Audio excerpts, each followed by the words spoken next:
Hello and welcome to the Games with Garfield podcast. My name is Tyler Bielman. I am alongside the irreverent Skaff Elias. Hello. And the indomitable Richard Garfield. Here again. And we do have a guest in the studio audience. Richard, would you like to introduce the guest? Yep, David Lee, my entourage. You want to say hi?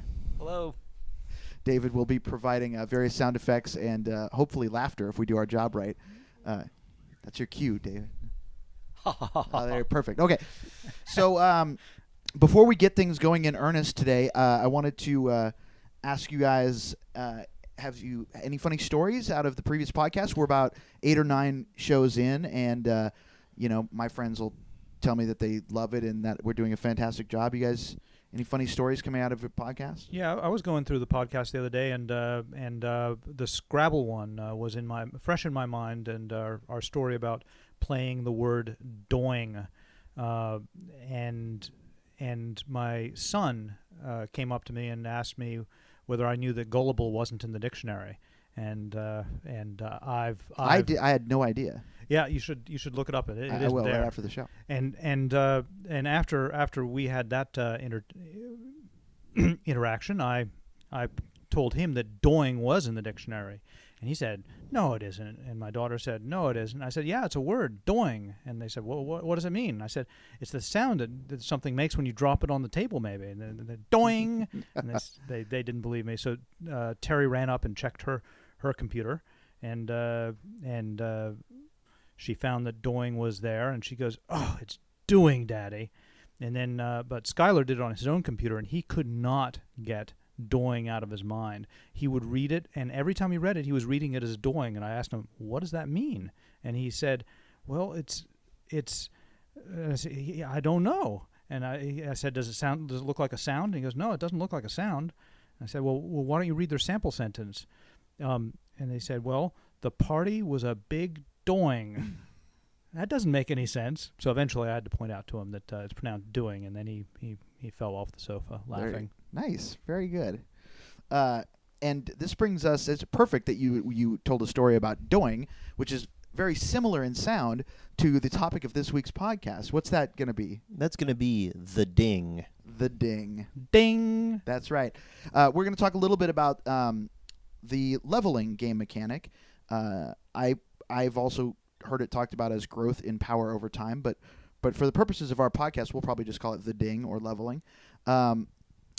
As far as I know, certainly the most popular application of it, or what people think of the root of leveling, is Dungeons and Dragons. Are you guys aware of any previous incarnations of leveling mechanically before D&D? Well, as with many things in D&D, I think the roots probably there lie at least a little bit in war games that preceded it. Certainly there was war games where you leveled up from green to normal to veteran status. Would you do that in the middle of a game? Sometimes in the middle of a game, sometimes in a campaign. Yeah, but both. And they predate D&D by a number of years. Yeah. And Chainmail was spawned D&D, and Chainmail was a miniatures game which actually had leveling in it and sort of a campaign structure like D&D. Yeah, I have an original copy of Chainmail kicking around somewhere that I picked up along the way, and I haven't opened it. It's still shrink wrapped, but I haven't. Have you read the Chainmail rules? I have. It was in my original box set of D&D, and I had to get it because they told me it was vital to playing D&D. But I read it, but never played it. Yeah, not to be confused with Chainmail miniatures that Wizards did years and years and years later. I think while we were still there. Do you remember that, Skaff? Were you involved in that, being an old school miniatures guy? Kind of. I mean, certainly in some of the rules, it was not the game necessarily that we wanted to do. We wanted to do, plastic pre-painted miniatures and not the metal miniatures that ended up being chainmail. But it was a first step toward coming up with a plastic pre-painted skirmish game there at Wizards, which they eventually came out with.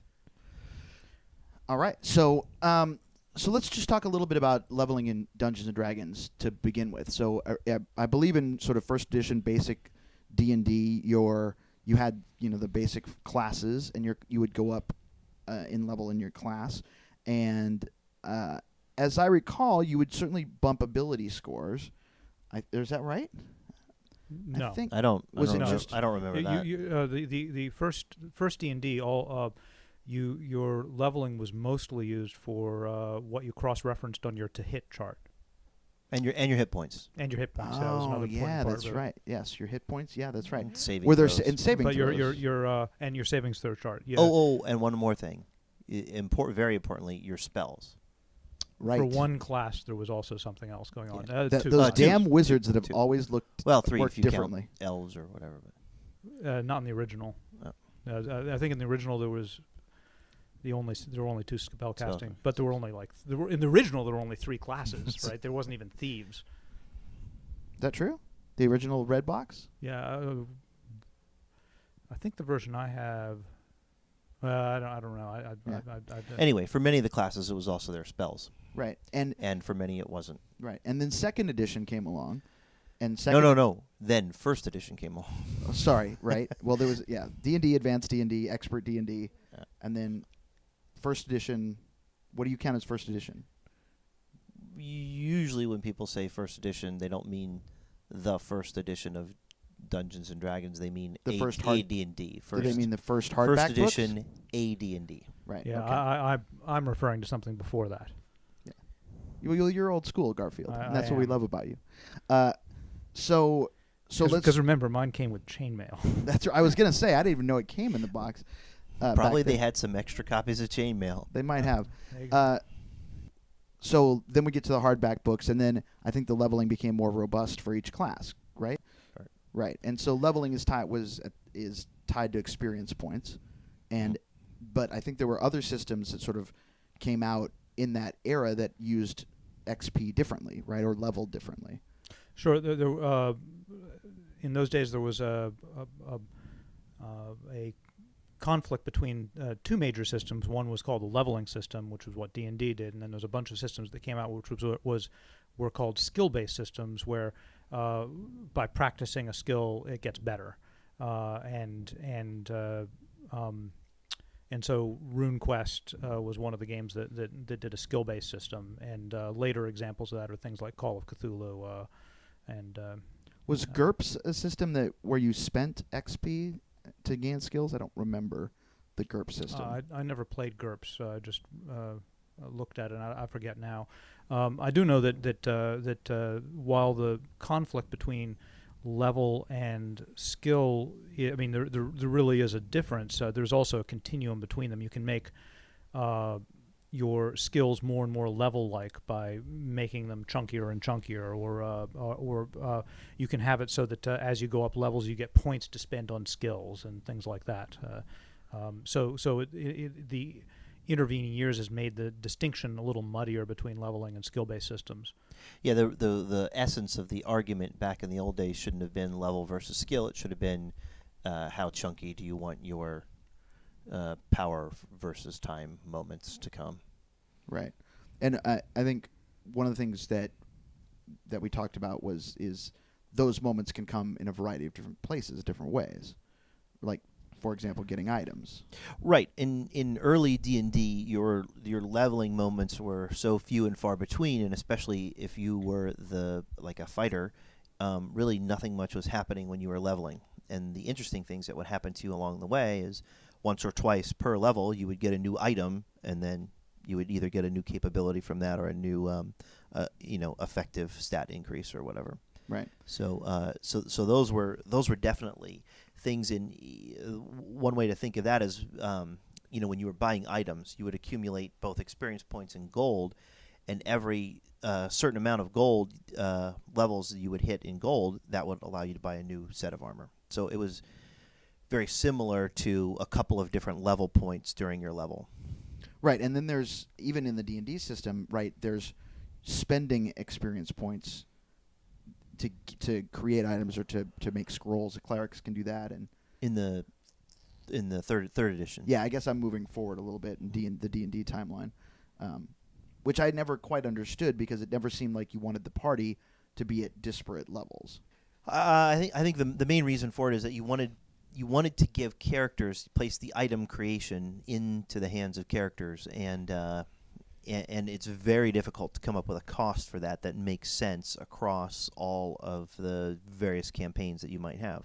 Well, the one really solid cost that there is in D&D is experience points. The whole system really is based on it, and so it makes it very, very concrete exactly what you have to pay in order to create your own items. It's actually really similar to the undead, who in D&D, the biggest penalty that you can pay in D&D is being hit and having your levels drained. Yeah, the level drain is ridiculous, right? First of all, you got to restat your guy right there at the table, which is no fun. Well, they did away with that. They have these ways of getting these temporary levels. So you just take a bunch of minuses and you don't have to de-level anymore. Right.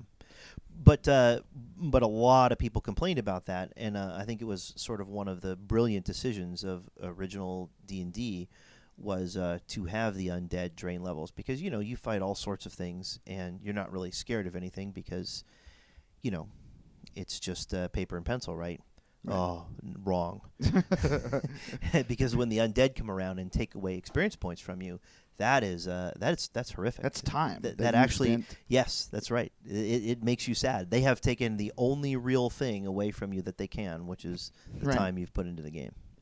But I was sort of alluding to the disparity in levels in a party.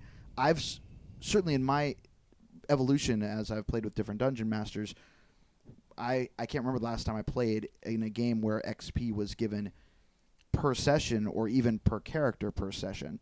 Well, when people in your campaign died, did you come back a level lower or anything, or just no? You just rolled up a new character, and we would just level periodically when the DM says, "Oh, by the way, between sessions, you guys leveled." Is that your guys' experience too? I mean, is anybody sitting there giving out XP per combat anymore? I mean, nobody is doing that.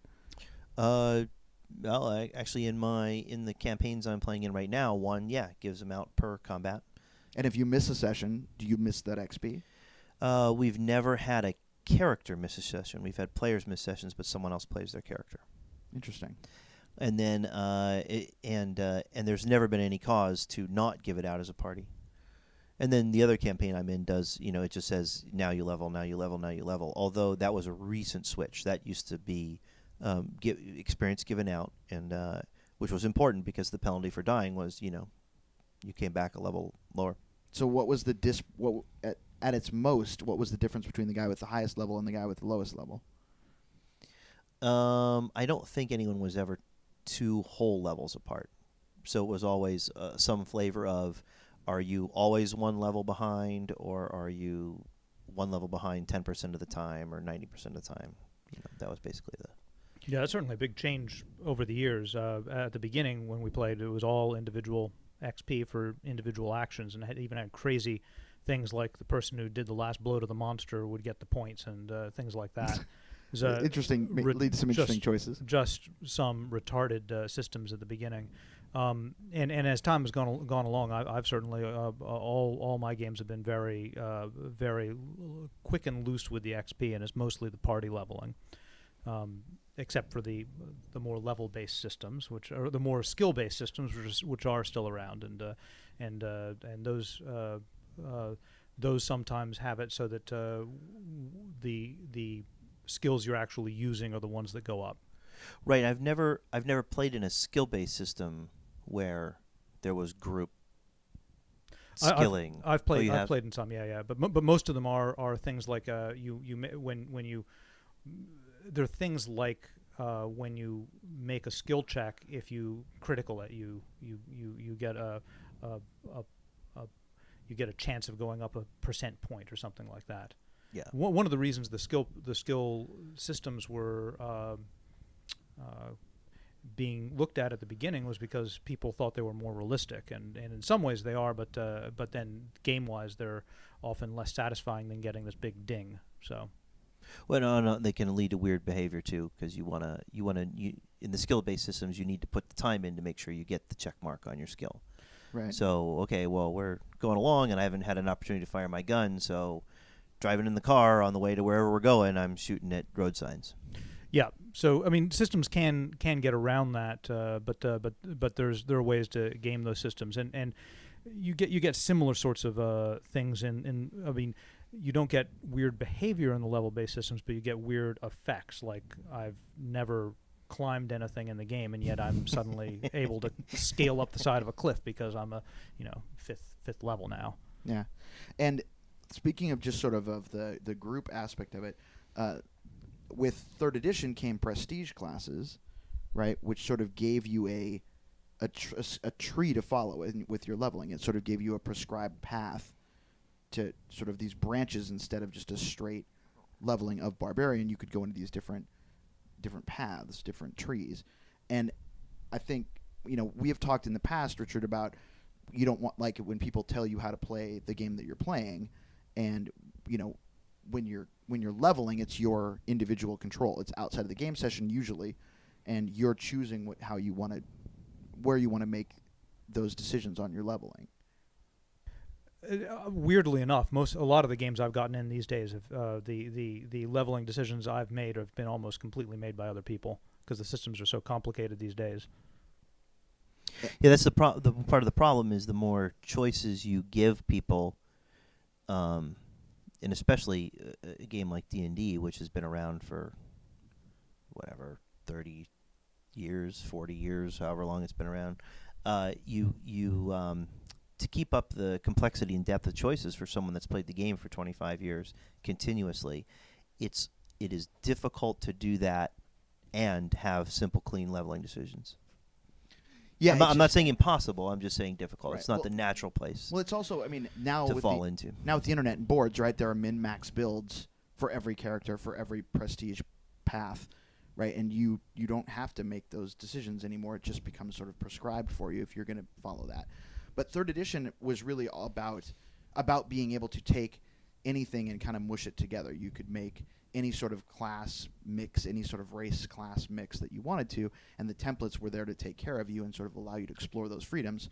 And then you weren't min-maxing, but if you really wanted the half-orc rogue wizard, you could build it in 3rd edition. And 4th edition has taken a step in the other direction. It's pulled that all back and taken a lot of the control back out of the player's hands. But anyway, so, Richard, you had mentioned that the chunkiness of leveling. I have no transition there. Ding! I think you just went up a level. I did, and so I just leveled into board games, actually. So let's talk about, I'm hard-pressed to think of very many board games that have really good leveling mechanics. Can you guys think of any? Depends on what you mean by really good. Sorry. Yeah, interesting, fun. Well, there's some games that have. There's some games that walk very close to D&D, like Warhammer Quest or Hero Quest, where it's just a board game version, or Descent more recently, and so leveling there works a lot like D&D. But then there's other games like Titan or Talisman, which again have the fantasy patina, but the players do level. And can you talk a little bit about Titan and Talisman, just for people that might not be familiar with those games? Sure. With Titan, Titan's a fantastic game, but it takes a long time to play. In fact, the subline on it was the Monster Slugathon Fantasy War Game, which made me instantly fall in love with it. And in Titan, you go around the map and you collect creatures, and then you battle your stacks of creatures against the other person's creatures, and as you do, you gain experience. And your king, as in chess, your king is your Titan. If you lose that, you're out of the game. But the experience you get is put towards leveling up your Titan, and they get extra hit points, and they attack with extra dice across the game. At the beginning, they're a reasonably strong character, but they can be beaten up by a lot of the monsters in the game, and by the end of a long game, they can be quite powerful on their own. And Talisman? Talisman is a little less head-to-head than Titan. You run around a map and fight monsters and collect things like you might imagine doing in D&D, but everybody's independent. But when you do land on another person, you can attack them, and they're all the accumulated strength and cunning that you've gotten, and will be of advantage to knocking out your opponent. if you want to go a little bit further afield than the fantasy role playing simulations or fantasy combat simulations, I mean technically in Axis and Allies you get technology levels that increase the powers of your units, right? And actually a lot of strategic military games, same kind of thing. You hit these tech levels that level your units. Yeah, and I guess this might lead us into more of a conversation about what the more strict definition is, but certainly there's promotion in chess, right? The pawn reaches the other side, gets the queen. I don't know if we want to lump that in as leveling because it. Or a king, is that what you said? Or knight, I said. Okay, and because or a bishop, if you want to sass it a little. But that's a sort of binary state, right? The pawn is either or a rook, because sometimes the queen might cause a stalemate to occur. It's all kind of different pieces. Yeah, thank you for that. And then I guess taking it down to my level, checkers, certainly, when you reach the other side, you certainly level up your checker. Oh, have you gotten to the point where you've kinged someone in checkers? I kinged. King me. I dinged on kings just yesterday, actually. Yep. Yeah, and even in Monopoly, you certainly get to level your properties up there. Absolutely. Houses, hotels, Yeah. monopolies, the whole thing. Yeah. So say one of the big distinctions here is that these games tend not to have leveling carry from game to game, whereas with role-playing games, you tend to string together these sessions, which people think of as sort of in between one game. It's a campaign of games. But when you play Titan, once it's over, your Titan goes back to level 1. Right. Well, I mean, you're sort of talking about the metagame as we talk as you certainly your definition that I go by, right, which is where you play and who you play with and when you play and all those things, and the idea of this persistence of the game state outside of the game sessions themselves. Do you want to talk? I mean, is leveling relevant to that conversation about the metagame? Well, there's a lot of things in the metagame which can feel like leveling. First of all, there's two things in leveling which, offhand, there may be more that come to me, but that seem to make what leveling is to me. And that one is the chunkiness. It feels like if you're just getting experience and it's sort of just leading into this continuous increase in power, that's not leveling. That's something to do with leveling, but it's not leveling. And the other is carrying effect from session to session. So in that sense, there's no leveling in Titan, even though it kind of feels like leveling. So when you're talking about the metagame, so if you're talking about a metagame system where you're going up chunky levels, like you're going from rank 1 to rank 2 to rank 3, and getting to rank 3 is a really big thing, and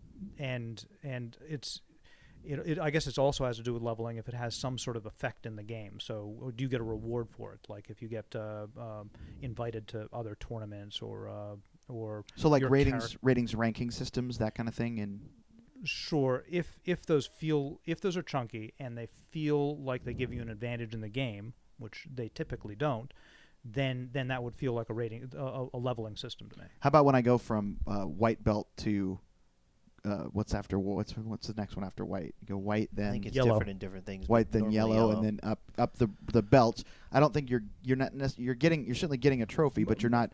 Most of the time, that isn't. That feels like dinging in that you're getting a very chunky reward, but it doesn't have and it does carry from game to game, but it doesn't have that third thing, which is that it gives you an advantage in the game. I mean, if a particular belt in a particular community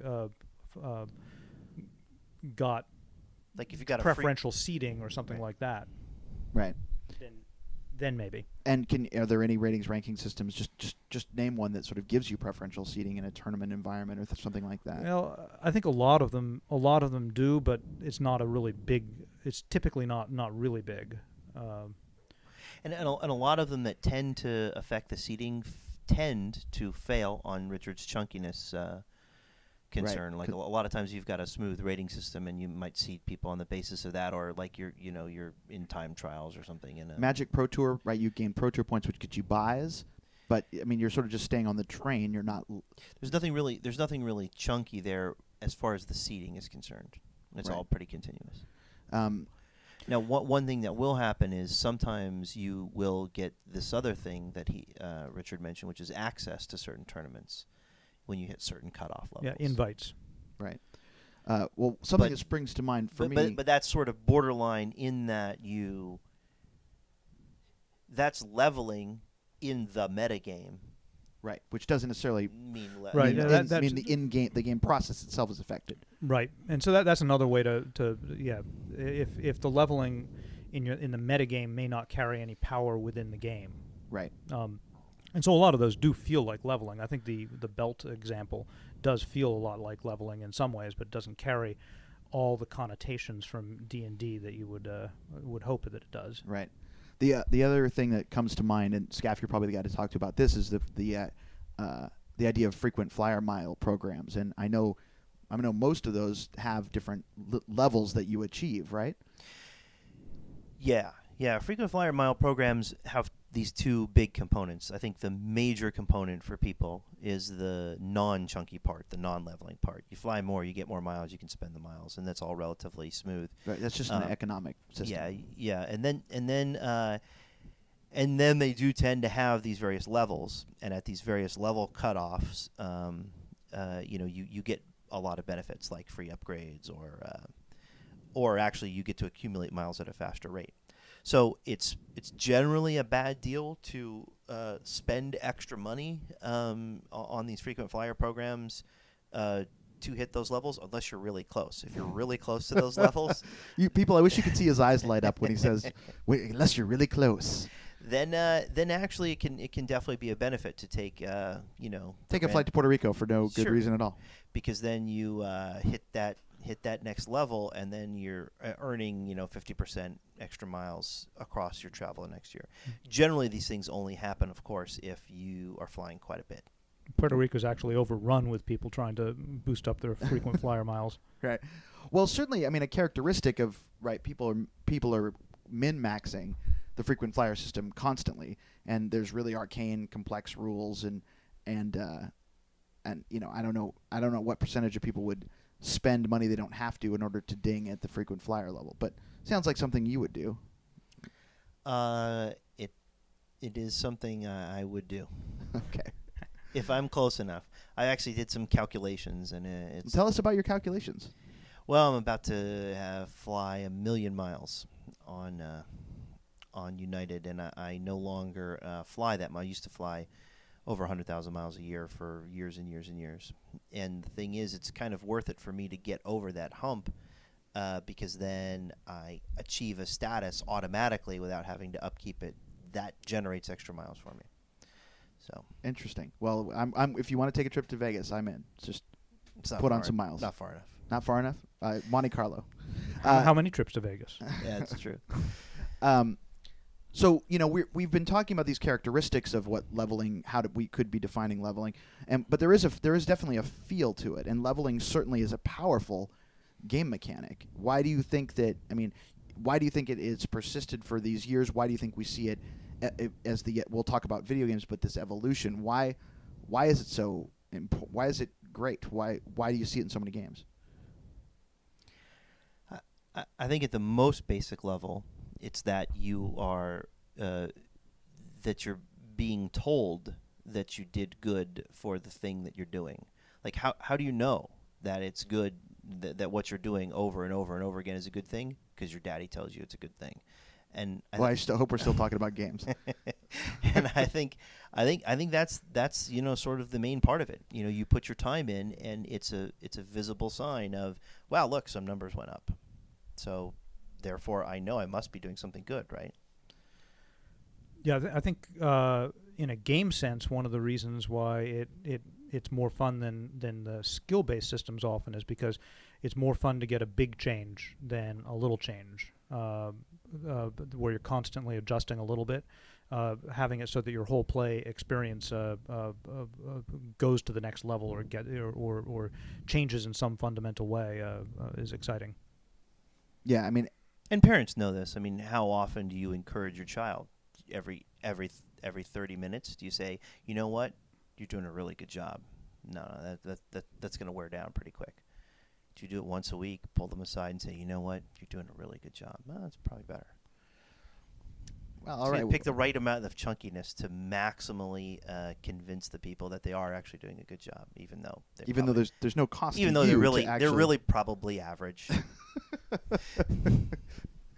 Richard, do you as the other parent in the room, do you agree that the reinforcement schedule for your kids needs to be sufficiently chunked? Yeah, I do. That seems like a good idea. Fair enough.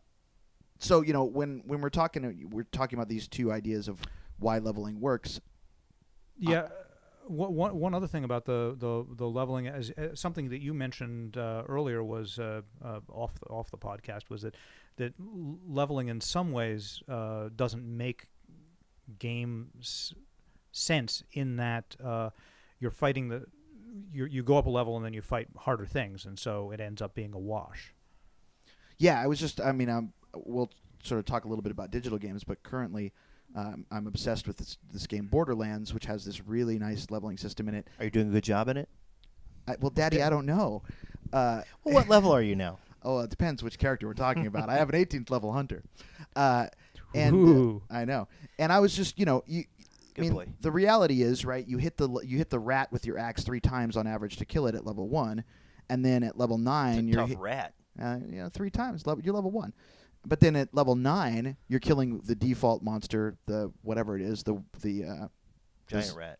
The giant rat, and you're also hitting it 3 times to kill it. The numbers go up, but the relative numbers don't go up, right? And the amount of time you spend doesn't go up. It's exactly the same play pattern as what you were doing at level 1, except if you happen to run across to level 1, right, you can whack it very quickly, which I think makes you feel good.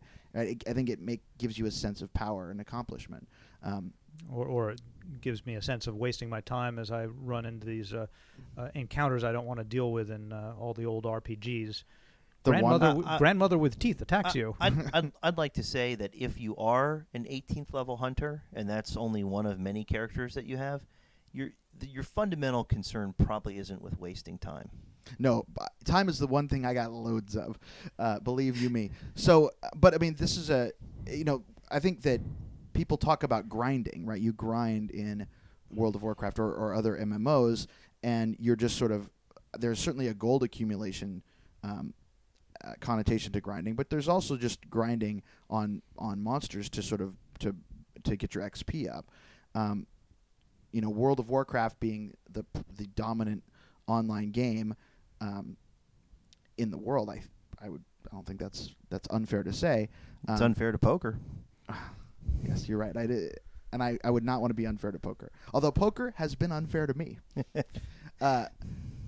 Certainly, one of the things that you see, right, is when an expansion comes out, one of the main things they do is they raise the level cap from 60 to 70 to 80, and people want to buy in because they want to get those new levels. And all that's doing is taking the 70th level characters that used to be the top of the food chain and saying, you're not anymore, but the people still buy the expansions because they move up to 80, and it gives them a more leveling play pattern to deal with.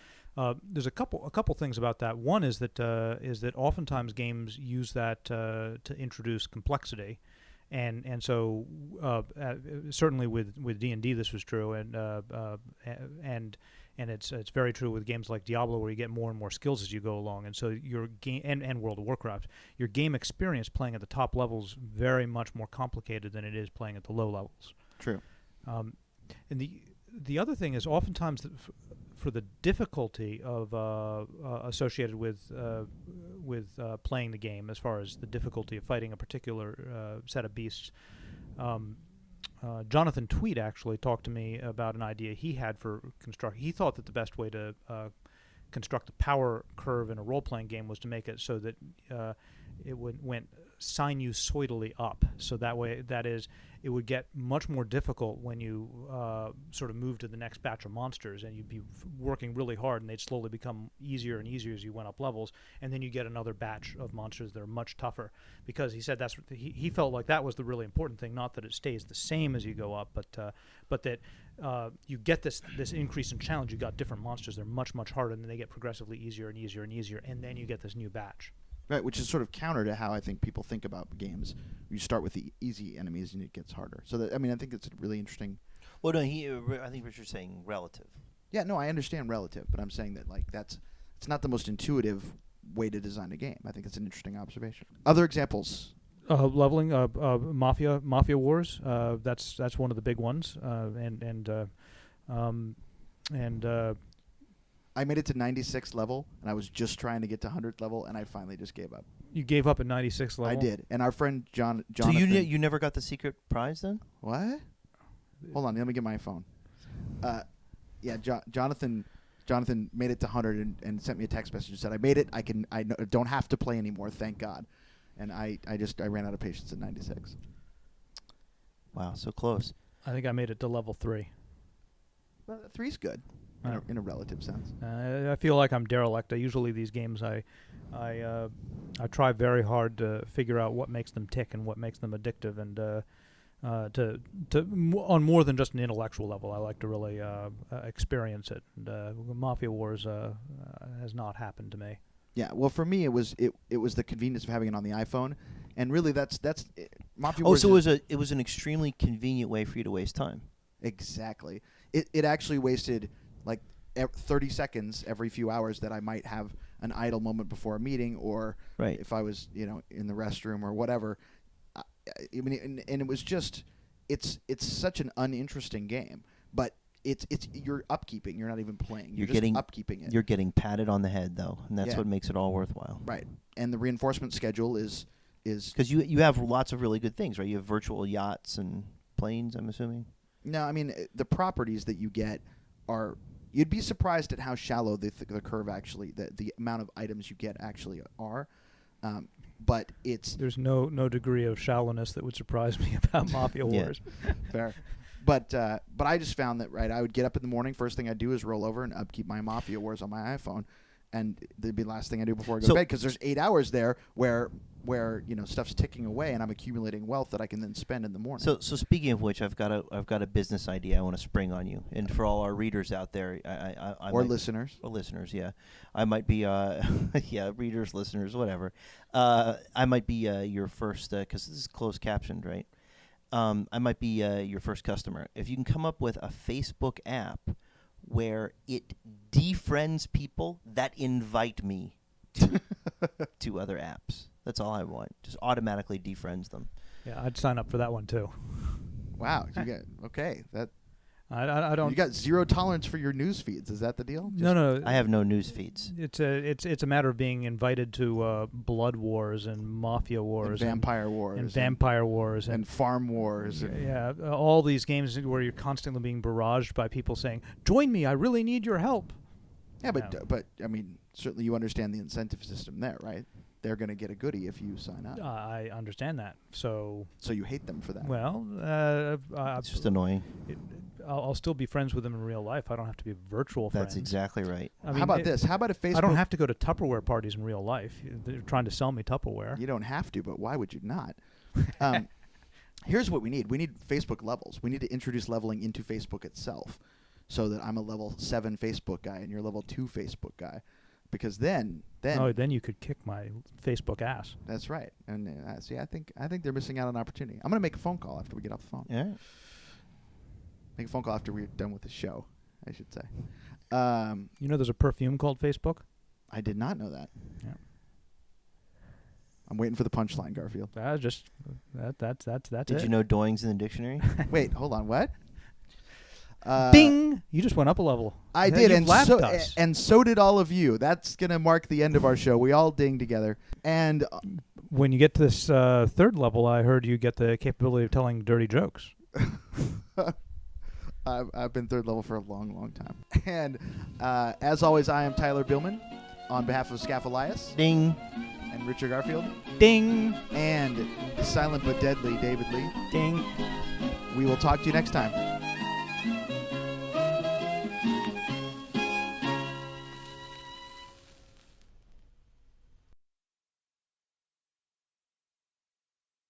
Hee-haw.